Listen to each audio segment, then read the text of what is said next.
दिलाचा राजा अस्सल फौलाद तू, अस्सल फौलाद तू.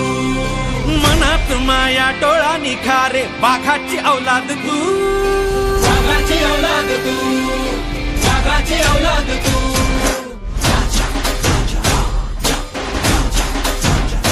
हो मर्द रांगडा दिलाचा राजा अस्सल फौलाद तू, अस्सल फौलाद तू. मनात माया डोळा निखारे वाघाची औलाद तू, वाघाची औलाद तू, वाघाची औलाद तू. राजा माणूस हा दिलदार लखलखती नंगी तलवार आपला राजा.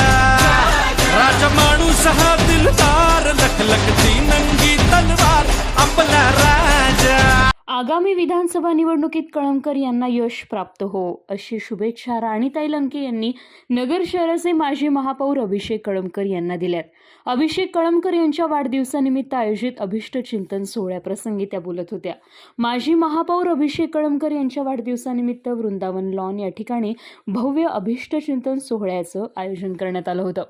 राष्ट्रवादी काँग्रेस शरद पवार गटाचे ज्येष्ठ नेते दादाभाऊ कळमकर यांच्या सह उपस्थितीत सर्व मान्यवरांच्या वतीने अभिषेक कळमकर यांना पुढील वाटचालीस शुभेच्छा देण्यात आल्या. येणारी विधानसभा निवडणूक अभिषेक कळमकर यांनी लढवली तर त्यांना नक्कीच यश मिळेल असा विश्वास व्यक्त करत राणीताई लंके यांनी अभिषेक कळमकर यांचा भावी आमदार असा उल्लेख करत वाढदिवसाच्या शुभेच्छा व्यक्त केल्या. नगर शहरासाठी नेतृत्व आणि कर्तृत्व या ठिकाणी जागृत्व या ठिकाणी आपल्याला पाहिलं मिळतं. अतिशय चांगल्या शिक्षेचे एक आमदार लंके यांच्या खांद्याला पाठीशी देऊन खांद्याला खांदा देऊन ते अतिशय चांगलं त्या ठिकाणी काम करतात. प्रत्येक ठिकाणी एक तालुक्यात म्हणलं आणि नगर शहरात ज्या ज्या ठिकाणी कार्यक्रम असतात त्या ठिकाणी अभिषेक कळमकर या ठिकाणी उपस्थित असतात आणि त्यांची साथ अशी सर्व कार्यकर्त्यांना लंके साहेबांना सर्वच व्यासपीठावरील सर्वच मान्यवरांना त्यांचे साथ असते आणि अतिशय चांगलं असं त्यांचं त्या ठिकाणी काम आपल्याला दिसून येतं. खरोखर आपण एक असं चांगलं काम सर्वसामान्य माणसामध्ये जर आपण पाठीशी राहिलो तर खरोखर त्या सर्वांनी अतिशय त्यांना जर सहकार्य केलं तर त्यांना अजून एक उत्स्फूर्तपणे आणि एक उंच अशी भरारी घेण्यासाठी त्यांना मिळत असतात. भरारी घेण्यासाठी आणि खरोखर आपण सर्वांनी आता लंके साहेबांच्या पाठीशी राहिलं तर एक खरोखरच लोकसेवेसाठी तुम्हाला खासदार म्हणून या ठिकाणी दिसेल आणि खासदार या ठिकाणी सर्व बसलेले खासदार असतील तर एक लंके साहेबच खासदार आहे असं म्हणून नाही समजायचं.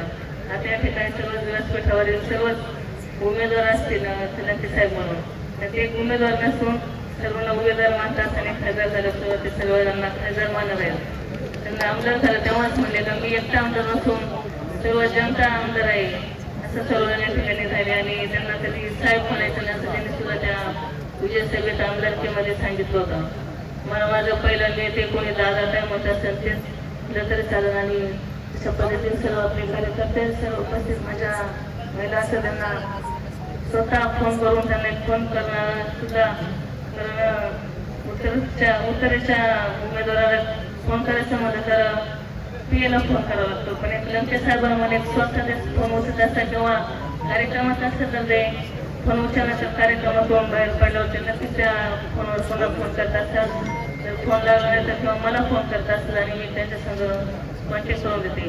असं एक तुमच्या सर्वांचं लाडकं आणि कर्तृत्व आणि दातृत्व तुम्हाला या ठिकाणी उमेदवार म्हणून मिळालं आहे. तुम्ही सर्वांनी त्या ठिकाणी साथ द्यायची आहे आणि असं एवढं बोलून माझ्या वतीने तसेच व्यासपीठावरील उपस्थित माझ्या सर्व प्रतिष्ठित महिलांच्या वतीने आणि उपस्थित सर्व माझ्या महिला बंधू भगिनींच्या वतीने आणि तसेच आमदार लंके साहेब यांच्या वतीने मी अभिषेक भाऊ यांना पुढील वाटचालीस खूप खूप अशा शुभेच्छा देते आणि त्यांच्या इच्छा आकांक्षा असतील त्या त्यांच्या मनातील सर्व पूर्ण होत अशी मी सदिच्छा शुभेच्छा देते आणि या ठिकाणी थांबते.